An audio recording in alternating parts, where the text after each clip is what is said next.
The structure of the atom is the crown jewel of modern science. 25 centuries of guesswork and experiment form the road to our modern, elegant model.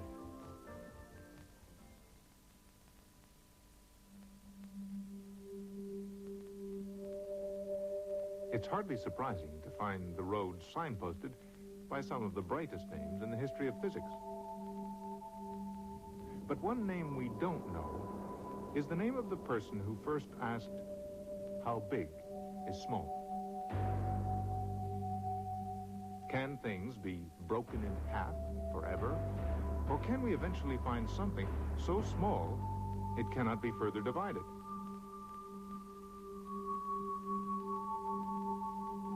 The question lies at the root of all matter we see around us. Alas, history does not record the first person to ask this profound question.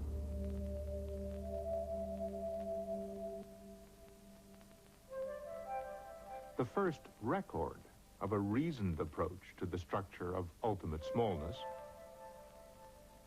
was proposed by the Greek scientist Democritus, who lived about the 4th century BC.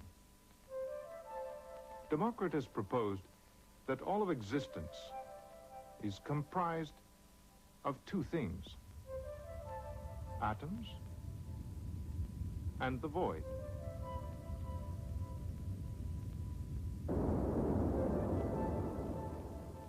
The word atom derives from the Greek atomos, which means indivisible. This concept became known as atomism. How do his ideas stack up today? All reality is made of particles in space. Atoms have motion. Atoms are indivisible.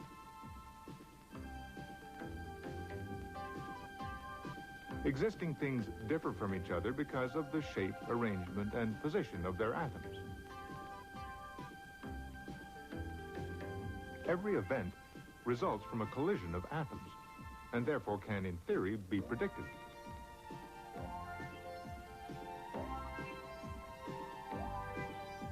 Not a bad score for a philosophical idea with no supporting evidence. Unfortunately, Plato and Aristotle, who were more popular philosophers, pooh-poohed the concept of atomism. And perhaps because of Democritus' idea that the human spirit could be explained by soul atoms, atomism earned the full and awesome opposition of the early church.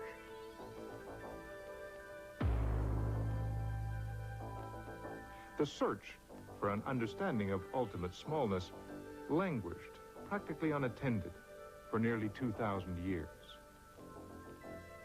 Not that activities came to a halt altogether.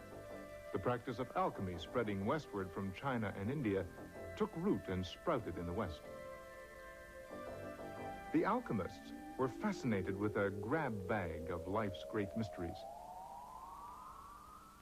along with such mythical processes as transmutation, the changing of common metals into silver or gold.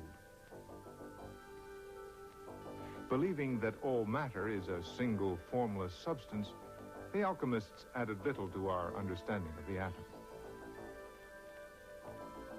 But they shifted the study of nature away from the Greek idea of pure thought to include the concept of observation and experimentation.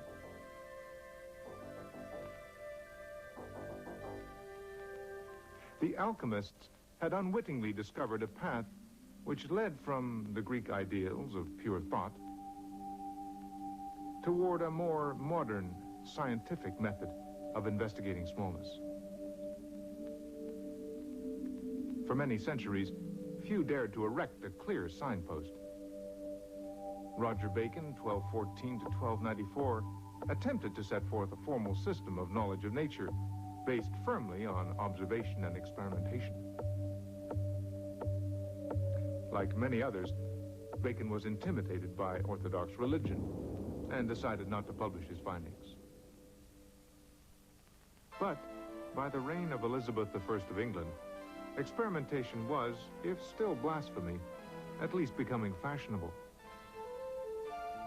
Philosophical scientists are men of acute intelligence, but without actual knowledge or facts, they slip and err. William Gilbert backed up his opinions with a book of carefully designed experiments which formed the foundation of magnetic science. Among other things, Gilbert demonstrated that many different materials, when rubbed,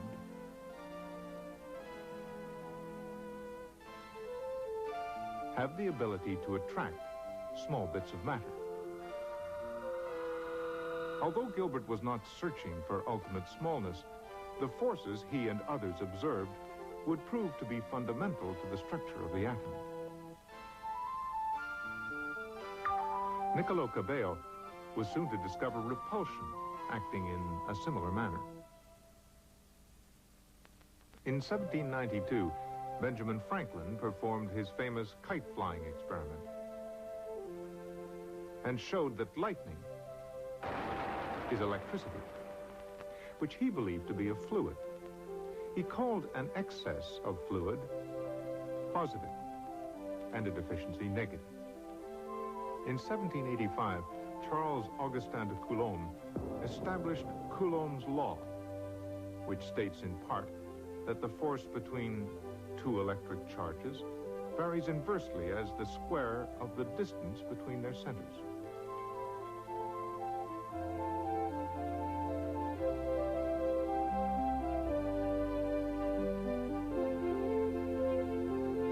These findings would be central to experiments which first pointed out the true nature of the atom's interior, more than a century after Coulomb's death.